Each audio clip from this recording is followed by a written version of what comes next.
Sanibonani, Dumelang, good evening and welcome to episode 291 of the Private Property Podcast. I'm your host, Uzamantungwa Khumalo. If you're joining us for the first time, welcome to it. Where have you been hiding? You've been missing out on some great content and all things relating to property. So do make sure that you go to our Facebook or our YouTube page to catch up with all the great episodes that you have already missed out on. And to all our regular viewers, you know how we do it every single weekday. You and I have an appointment at 7 p.m. We're always in conversation with expert guests who help us navigate our property journeys. It is a Monday. We're kickstarting the Private Property Podcast week this evening. And I want to find out from you how you're doing. We're in the third wave of the COVID-19 pandemic. Many of us at home, I do hope that you're staying as safe as possible. I know that there's been quite a lot of bad news all across media in terms of the number of people who are passing away. I want to find out from you down below, how are you doing? How are you trying to keep as safe as possible? I know that you tune into to the show every single weekday at 7, which is absolutely fantastic. But let's make sure that we are keeping in touch, also encouraging each other, because I think one of the unfortunate things about especially this third wave is also just how lonely and isolating it's been, especially for those of us who are in Gauteng and are under even stricter lockdown regulations. So do let us know down here below how you are keeping up and how you are trying to keep your head above water. I know how absolutely terrifying this period is for so many of us. Well, this evening we are going to be exploring a topic that I know many of us who are certainly in my age group tend to not think about too much. We're going to be looking at the future of retirement living. But before we even get into that, you know that we also have other great shows across Private Property's social media pages that you can look forward to at 8 p.m. every single weekday. As it is a Monday, you can look forward to Chad, who brings you the Home Shoppers Show, who also comes to your screens every Friday. And he always gives us a great insight and great tours of amazing properties that you can find on www.privateproperty.co.za. And every Tuesdays and Thursdays, award-winning farmer Umbali Noko takes you through the Farming Podcast, which is always in conversation with expert guests when it comes to all things agriculture. And I think one of the things about that show is that it's also got me yearning to live on a farm. I've actually been checking out farms on www.privateproperty.co.za. Just a little, small holding farm that I can live in. That's not too far from the city, so you can actually, still get to wherever you need to get to. I think one of the joys of remote living so far has been that you can be pretty much anywhere in the world to do your job. So we're open to exploring these opportunities when it comes to how we are going to be living. And every Wednesdays, you can catch ST Claassen, who's always in conversation with people who've not only walked that first-time home buying journey, but have gone on to grow their property portfolio from strength to strength. And that is every Wednesdays at 8 p.m. on the First-Time Home Buyers Show. Those are some of the great programs that you can look forward to every single weekday at 8 p.m. Remember to follow us across our social media platforms on Facebook, on Twitter, on YouTube, and Instagram, and we're also on TikTok. You can follow myself at Zamantungo_K on Instagram and Twitter as we talk all things relating to property. Well, to get us started with our conversation this evening, I did say we're going to be looking at the future of retirement living. If you're like me, you probably try not to think about retirement as much as possible. I think this is one of those things that gives me a lot of anxiety. I'd like to believe that I won't have any retirement woes to think about especially when it even comes to, doing financial planning, when it comes to our retirement, thinking about living arrangement, when it comes to retirement. I never want to think about that stuff. And oftentimes I'm always like, listen, I know that I have to do that kind of adulting, but I'll see it another time. I don't want to think about it. I don't want to stress about it. It's just going to sort itself out. But unfortunately, it doesn't always sort itself out. So this evening, we'll be looking at what the current state of retirement living is, some of the trends that, we're certainly seeing in the retirement state living space, as well as, where the trends are potentially going and at which point we should start being serious and making those very adult decisions when it comes to making arrangement about our living arrangements when we are retired. And we've brought back Gus Van Der Spek, who is the owner at Manor Life. Gus, good evening, and thank you so much for joining us this evening. Hi, Zama. Thank you very much for having me on your show again. It's only a pleasure, Gus. You know what? This topic always just gives me anxiety because it just makes me think about, oh my God, retirement is actually, it's so far yet it's so close. And it's almost like at every single milestone age, there are certain decisions that you must have made, certain things that you must have put in place. And more often than not, I'm sure a lot of us think, oh God, I still haven't done, that thing, or I still need to pay off that thing. But when we look at, retirement living, perhaps first just take us through the current state of retirement living in South Africa. Where are we at when we talk about retirement living in the country? Yeah, sure. So I think, retirement is something that one of those things, the earlier you start planning it, the more successful the outcome. Unfortunately, it is something in our 20s and 30s that we don't really think about because we never think we're going to get old.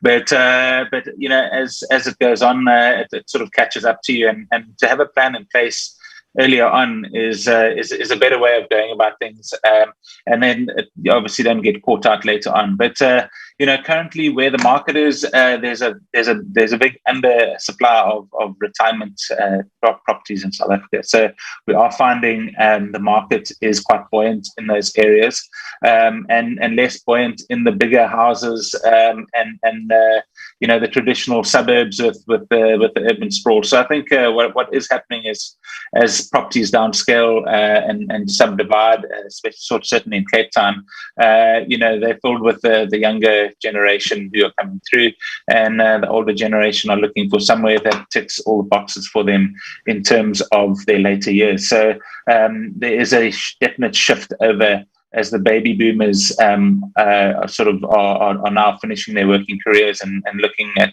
where to go next. I want to find out from our viewers at home, what retirement plans have you already started putting in place? And this isn't only in relation to property plans, but just from a holistic perspective. And I'm very interested in this. If you don't mind even sharing, perhaps sharing brackets what your age is, because if you are like me, I mean, I'm 31, and I tend to not like to think about retirement. And in as much as I make relatively decent financial decisions, or so I'd like to believe, I don't sometimes make them with the retirement end in mind. So I'm certainly looking forward to seeing what the viewers at home, what kind of plans are they already putting in or considerations you're already making for retirement, and how old you are right now. Because maybe people in my age group are doing this, so I need to get with the program. Maybe it's people who in their 40s who are realizing, you know what, I didn't do this in my 20s. I didn't do this in my 30s. I'm slowly running out of time, and you don't want to start making retirement plans at 50. So rather start at 40. I mean, it's late. It's later than what most people would say you probably should start, but it's better than not doing anything at all. So do share what you are currently putting in place and in motion when it comes to your retirement plans and how you envision yourself living in retirement. So guys, I'm interested to find out from you what some of the trends you are picking up when it comes to retirement living, because when I look at it and I'll admit retirement living isn't something I'm particularly keeping my eye on. I don't even keep up on the trends in that space. What I have though seen is that we're certainly seeing a lot more retirement villages, for example, being more mainstream, being more advertised, and those packages kind of, being out there.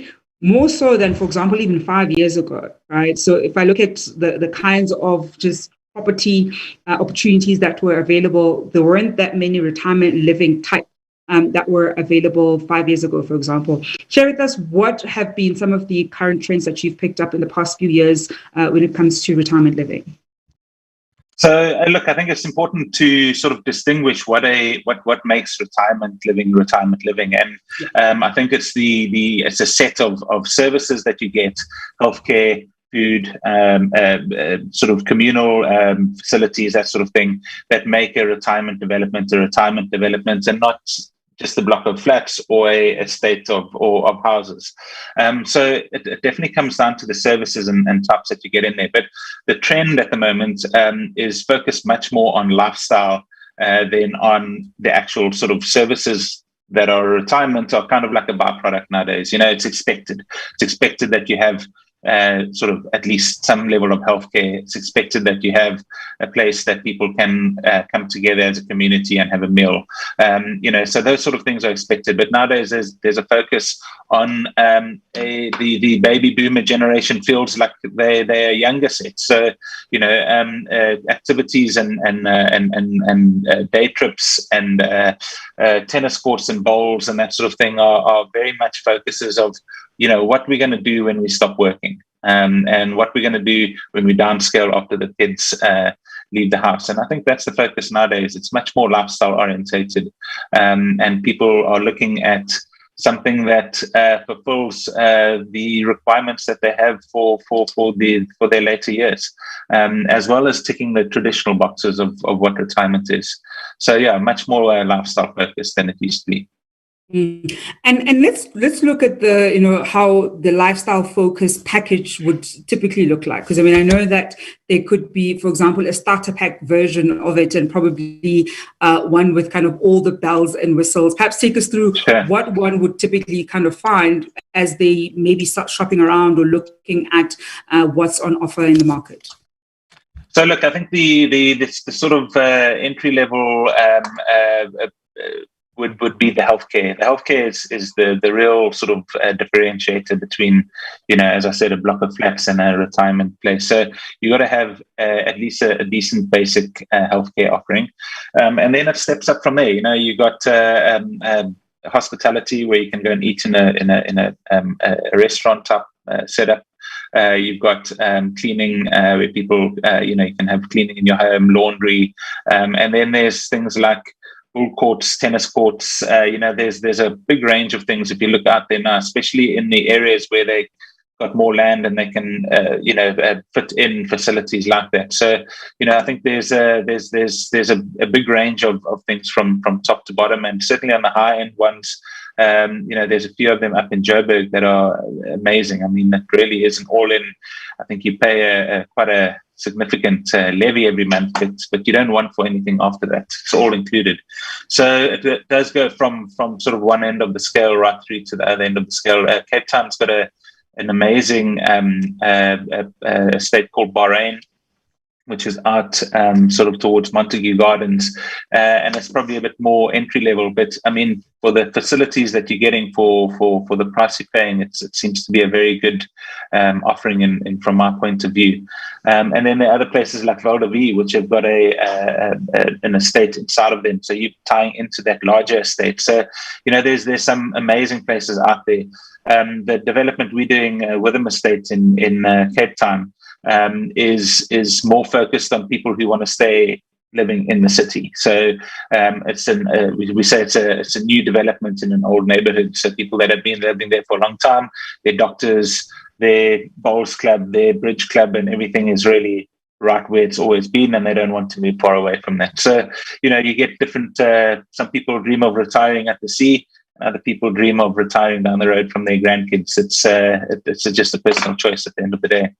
And it definitely is a personal choice that I think a lot of people probably only start thinking about later on, and understandably so. If you are just joining us this evening, I'm in conversation with Gus Van Der Spek, who is the owner at Manor Life, and we're exploring the future of retirement living.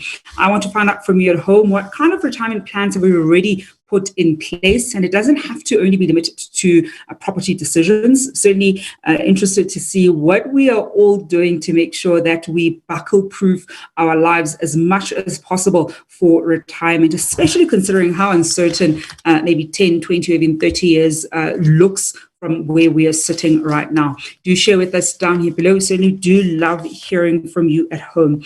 Now, and I think when we look at, Gus, when we then look at when should we start making some of these decisions. I was saying earlier that I tend to not want to think about retirement, and I think a lot of us in our 20s, probably even in our 30s, don't even want to think about different things that we probably need to put in place when it comes to retirement. At which point should we start thinking about making arrangements for retirement living? And this could be either for purposes for ourselves, or perhaps for our parents who are getting older, and we can see that perhaps there might be a need for us to make those plans for them. So I think personally for yourself, I would say you should start looking around in your 50s. Making yourself financially stable starts much earlier. That starts probably in your 20s and 30s. I'm not saying that everyone does that, but ideally that is where you should start with your financial stability. And then to look for a place to move to. I think only in your 50s will you really know where you want to live later on in life and that sort of thing. But there are some developments, and because there's been a scarcity of developments, where if you don't put your name down before 50, you won't get in. So the waiting lists on these places are very long, and they are quite difficult to get into. But I think that will change as more estates come online, and more retirement development does sort of spring up.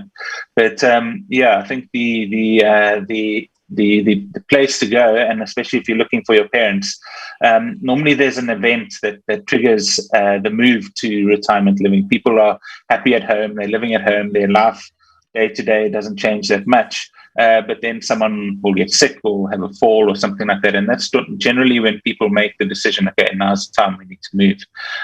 But you should be looking for a place well before that. And I always say, the sooner you move in to an estate of people, the sooner you're going to settle in and make friends, and it's going to become a normal way of life. So don't leave it too late. I think leaving it too late, people moving in, if you're sick or if you're less mobile, that sort of thing, difficult to move around and make friends. Where if you have been living there for a while, you'll be settled. People, if something happens, they can come visit you. And I think even if you look at COVID now, if you moved in just before COVID, you probably wouldn't have made so many friends because people can't see each other. But if you'd been living there for a while, you'd have that sense of community around you already. And I think that would be very, very beneficial during these times. And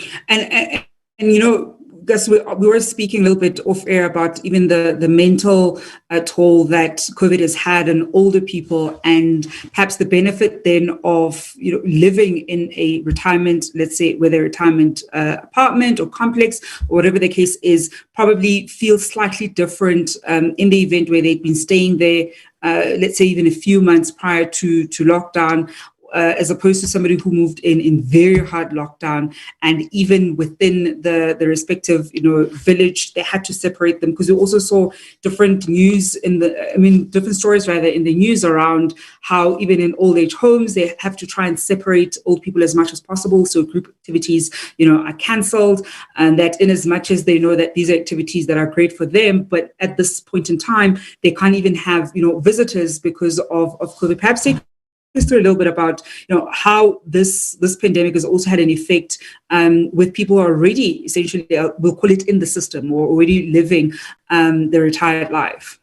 Yeah, look, I think one thing's for sure, we've been focusing a lot on older people's or senior living people's physical health, but we haven't really paid much attention to their mental health. And I think this has been an extremely tough time for people, especially living sometimes in these communities.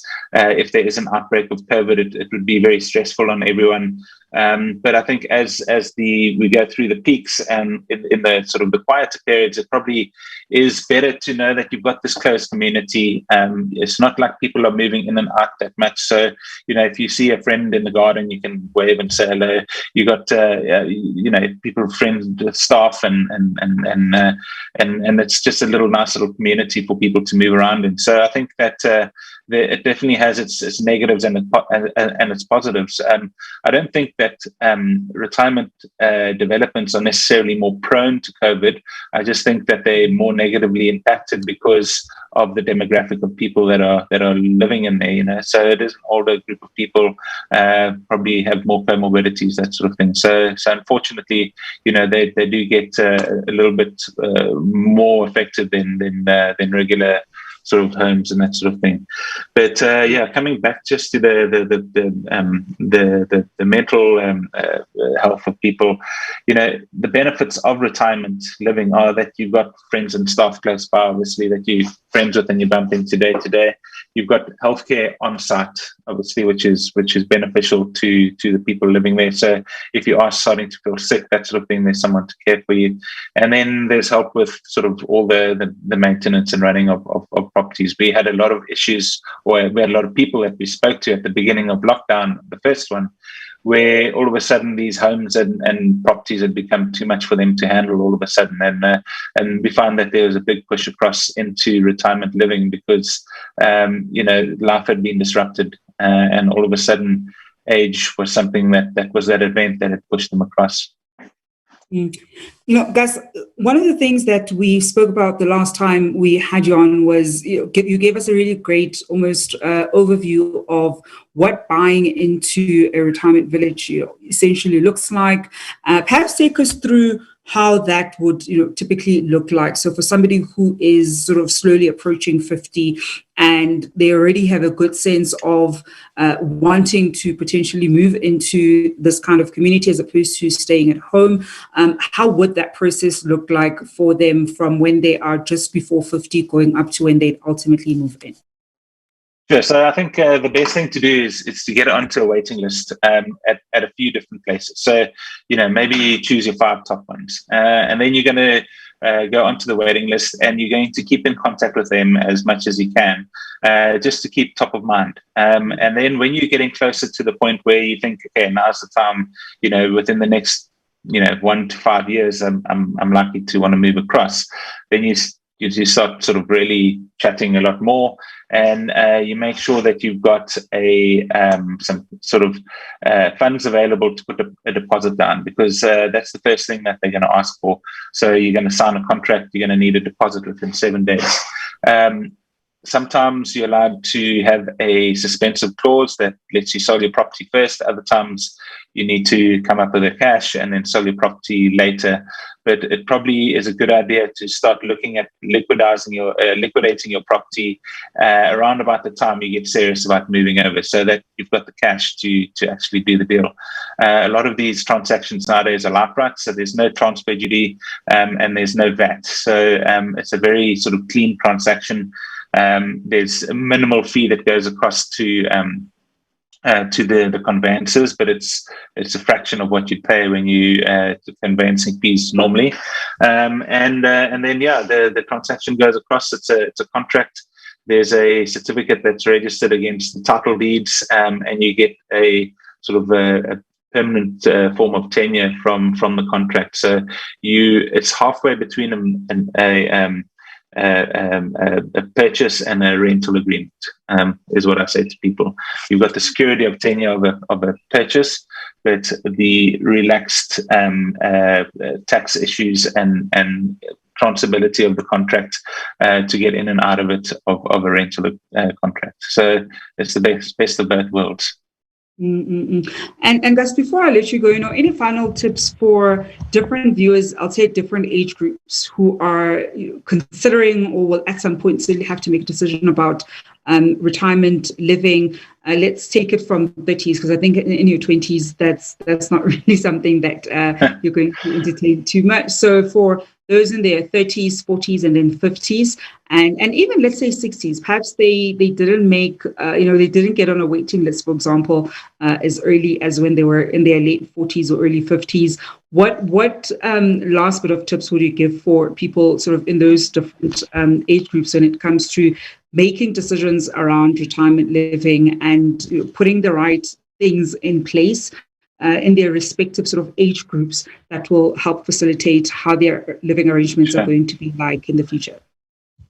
Look, so I think in your 30s and 40s, the most important part is becoming financially secure. So it's saving for tomorrow. And I think that's a very important aspect of life that we don't always follow. We put saving off until tomorrow, and then we never really get there. So it's very important early on to get yourself financially secure, and then learn. If you're helping your parents maybe go into retirement development, that sort of thing, learn from them, learn through the process, read the contracts. Figure out as much as you can while helping them. And then later on in your 50s, you need to just start looking at your life and where you are. You probably got kids that are sort of finishing up school, that sort of thing. And your next decision is going to be, okay, where to next? And what does life look like once the kids have left the home? And so at that point, you're probably going to start planning your sort of longer term finances. 50s, you're going to put your name down in a few places. And then 60s, you want to really start looking. I think ideal age for people to move is around 65 to 70 to move into one of these places, because it means that you got another, on average, 12 to 15 good years left, where you can live life to the fullest in an estate like this. And nowadays, with them being so focused on lifestyle, I think it's the right place for the right time in your life. And I always say to people, it's like being a student again. You got no responsibility. You're living with all your mates, and it's sort of a carefree time. And I think that's really how it should be looked at and viewed. It's not the end of the road. It's just it's a place to be at a certain time in your life. That's one of the things I love asking guests, especially because one of the benefits of watching the Private Property Podcast is also avoiding making mistakes. So what should we not do when it comes to deciding about retirement living? And let's make the assumption this is for people who are definitely going to opt for retirement living, as opposed to people who are kind of still thinking about it or still on the fence. What should you not do in your journey to ultimately, moving into that kind of community? So look, don't rush is the first thing. A lot of people make decisions because they overcome suddenly with this need to be in a place like this, and we've seen it certainly in the sales process. I say to people, just take it slowly. The unit's not going to go away. Don't rush. Make the right decision. Give yourself time to make the right decision. The second thing that I think people do a lot is that they listen to family, and there's 5 different answers to the same question, and unfortunately they stop thinking about what they want and they think about keeping their families happy. And I think it's very important to move into a place that makes you happy. It's your life, where you want to live, and what's going to make you sort of get up every morning and with a smile on your face is up to you. And so take all advice with a pinch of salt, and really internalize and think about what is going to work for you and make that decision right the first time. So those would be my 2 big things. We speak to a lot of people that are buying into units, and while I think families are vital to the whole process and give really good advice, at the end of the day, it's your decision, and you need to make the right decision for yourself. And that's such a great one to note, guys, because as you're saying, I think oftentimes your family is obviously going to be walking the journey with you and hoping that, of course, your family is around and supportive. but you do want to make sure that that's something that you ultimately do want, as opposed to something that you're forced to, or because somebody is saying, look, we're paying for it, we no longer want you here, therefore move there. So it really is important that you have buy-in from the person who's going to be moving there as much as possible. Gus, we're going to leave it there. We're going to leave it there this evening. Thank you so much for joining us. Thank you, Zama. Thanks for having me. It's only a pleasure. And that is Gus Van Der Spek, who is the owner at Manor Life. And that brings us to the end of the Monday edition of the Private Property Podcast with myself, Uzama Khumalo. Has been a pleasure to be with you this evening. I'm back on your screens tomorrow at 7 p.m. Until then, hoping you're staying home and staying safe.